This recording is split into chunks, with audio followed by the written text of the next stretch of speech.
Wow, okay, I am so irritated right now. I just did like a 20-minute video and my microphone was not recording. I was trying to record my screen to show you guys something and there was no sound. And I'm irritated because this is the only time that I have today to myself where my husband and my kids are out of the house. So I'm going to have to use the last remaining moments that I have to myself today to explain this again.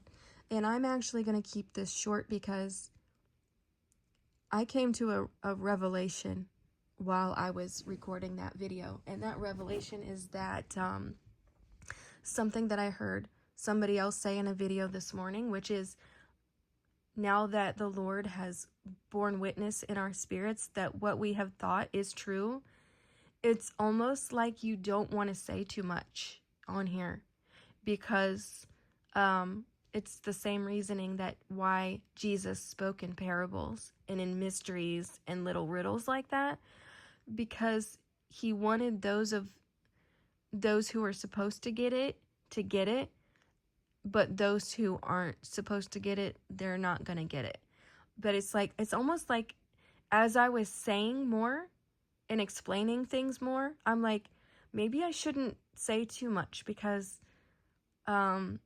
just let God do what he's going to do. He speaks in parables and in code and riddle because he knows that he said, my sheep know my voice. And what that means is those of us who have his spirit and are seeking him and walking with him in humility and faith and meekness, we get it. It's those of us with that spirit who are in one accord, who see what's going on here in this big Exodus moment. And those who conveniently have a spirit of like pride or mocking and just vicious venom, they are the ones that don't see what's going on, and that should speak volumes. Okay, so as I was explaining everything in detail, I'm like, should I even like be sharing this? Because it might be too convincing. So the reason that I was making the video to begin with was I was in here earlier, like I said, my husband and my kids went out to breakfast. And I just needed time to pray and read the Bible. And I was laying here literally sobbing, crying because of a certain thing that wasn't making sense to me personally, that, you know, God, you showed me this, but it doesn't seem to make sense to me. And then as literally as soon as I ended that prayer and was like done, I was doing that kind of cry you do where you start to get a migraine. Like, I'm like, why? Like, I thought I heard from you. I did. As soon as I stood up after that prayer, it just was dumped into my entire being. So, you guys know all this, the revelation going on now with the Julian calendar.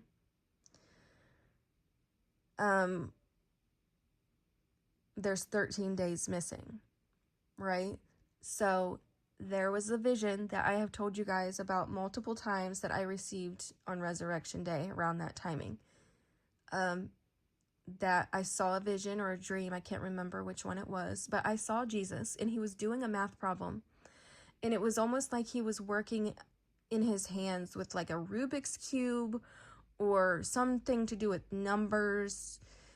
And now I know what it is. He said the answer is time is off by 4, 5, 6. And it makes me emotional now because I get it. And it was never supposed to make sense until now. We're at the end. Okay, so people were telling me in the comments, open the calendar on your phone. You will see it's true about the Julian calendar. There are 13 days missing from the calendar, and it just so happens to be taken out in October, which is the time frame that lines up with the current Gregorian September 23rd, 24th, which is, you know, October 7th, 8th, which happens to be a full moon, which we've been seeing, you know, dreams. The rapture happens when we see 2 full moons. Anyway, so I opened my phone calendar and I was trying to show you on my screen, but for some reason the microphone wasn't recording and I don't want to go through that app again. When I pulled up my calendar, I'm like, okay, I'm looking at October, and I scroll clear back to 1582, I think it was. And as I'm doing that, it's showing all of the months of the calendars in like the zoomed out version. And I'm looking at it and I'm like, no, it shows October 1st to 31st. Every single day is accounted for. So I'm like, no, not in my calendar. And then I don't know why, but I clicked on it and like zoomed in. And as I opened it closer, the days literally just dropped out. And I'm like, wow, there are 13 days missing. And what do you know? Literally, it stops at October 4th, and the 5th, 6th, and on is missing. So literally, I was like, oh my gosh, time is off by 4, 5, 6. October 4th is the last day that's left in that calendar. 5th, 6th, up until whatever date it is missing. And wouldn't you know that Satan would do that and completely corrupt the month of October as a whole to be looked at with evil connotations, devils, Halloween, death, darkness. How do we not see that? It would make total sense for Satan to corrupt something that is, a holy time.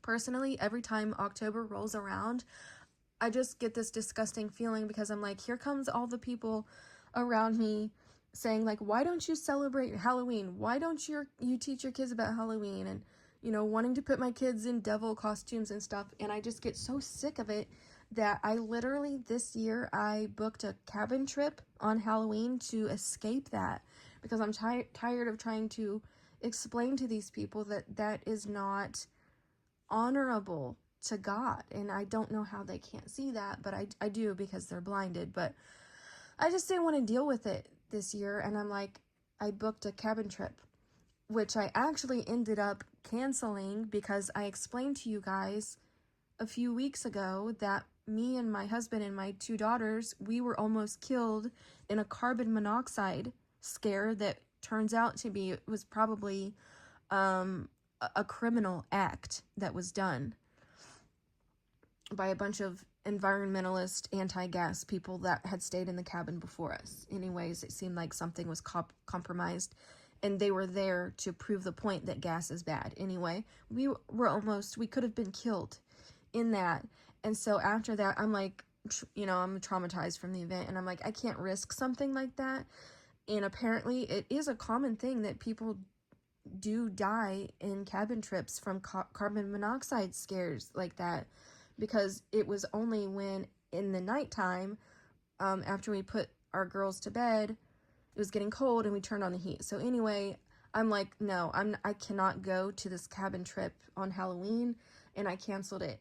But I don't think we're going to even be here anyways to begin with. That's just my opinion. If you disagree, that's fine. I'll get to that. But wouldn't it make sense for October to be just like the calendar itself, completely corrupted and looked at as an evil time and all that? Okay, so time is off by 4, 5, 6. That makes sense to me now. And the part that I'm struggling to even reiterate what I was talking about in my last video, I explained everything like so concisely, which is not like me. And the fact that it wasn't recording, I'm almost like, maybe that's God saying, like, don't say too much. So I will just leave it at this. This whole thing that's going on right now is an Exodus moment. Jesus gave Joshua the word Exodus for a reason. And for those of you who have been saying, like, what Joshua is saying is bearing witness inside of me that, I don't find any fault in him. Everything he's saying checks out. For those of you who are where I'm at, it's because it's the Holy Spirit in us bearing witness to it. This whole thing has been a trial of faith in people's hearts. It's in God's character what's going on right now. He's not going to go to Joshua and say, oh, coming on September 24th, and have that mean exactly what he said. And then boom, okay, rapture happens, simple, everybody's gone. No, this was never meant to be simple like that. And the people that are saying, well, why wouldn't Jesus just plainly say that and then have it happen and then leave?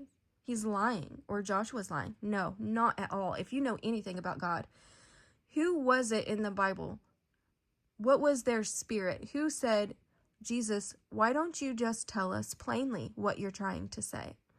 Think about that. The people that have that spirit.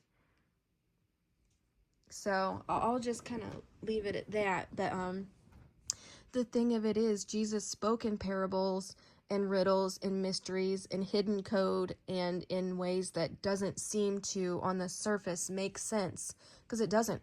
But it makes sense to those that it is supposed to make sense to. And it's going to completely go over the heads of everyone else because their hearts are hardened. They're choosing to be blinded because they're dealing with like a spirit of pride, arrogance, or fear, or self-righteous, something that's not of the fruits of the Holy Spirit. Or I'm not going to put too much judgmentalness on that, but in the Bible, when they said, why don't you just come out and say what you're trying to say, because you're making yourself out to look like a liar.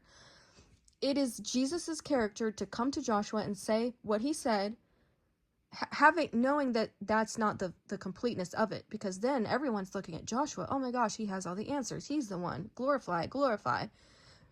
Instead, it is like God to have that time frame seemingly come to pass to where that's the trial of your heart and faith right there. Are you going to immediately just viciously attack this man, call him a liar, and not even try to, in humility, take a step back in faith and say, let me, see if what this guy is saying checks out biblically. He does not biblically check all the boxes of a false prophet yet.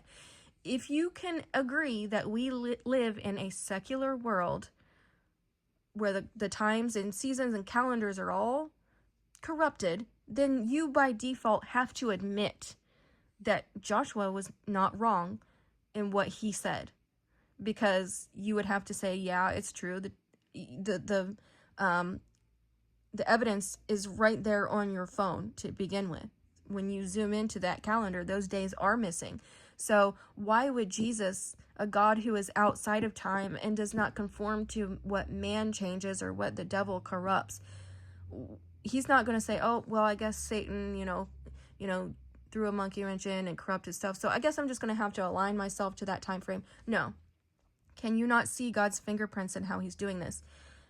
And then so Joshua was made out by some to look, they just completely roasted him. And then this time frame went by where it exposed people's hearts and faith. And then God gave the revelation about the Julian calendar to someone else. We prophesy in part. And that person just so happened to easily be able to give that information over to Joshua. And all of our faith is being confirmed. That's God's character, to not give the full understanding to one person at one time, because look at the glory that God gets out of this.